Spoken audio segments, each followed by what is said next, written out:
Welcome. In this video I will show you how to customize the NxtPaper key slider on TCL NxtPaper 70 Pro. So by default, switching the key slider that we have on the right side of the phone will get us to this menu where we'll be able to select the NxtPaper mode and enter one of the available modes, and then once we switch this toggle off, we'll go back to the default.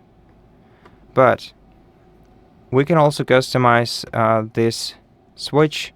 We don't have too many additional settings that we can apply, but for example, if you use only one of these three modes, we can make the switch enter it immediately, and all we have to do for it is enter settings, then go to NxtPaper zone, and here we're gonna have to go to NxtPaper key, enable this feature, and then select the mode that we want to enter immediately. So for example, if you only use color paper mode, then select it, and this will instantly get you into it, and you won't have to choose anything.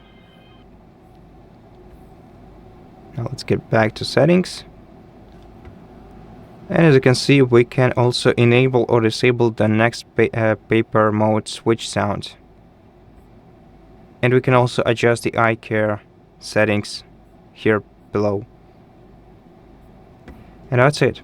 Thank you for watching this video. If it helped you, please consider subscribing to our channel, leave us a like in the comment below, and I'll see you in the next one.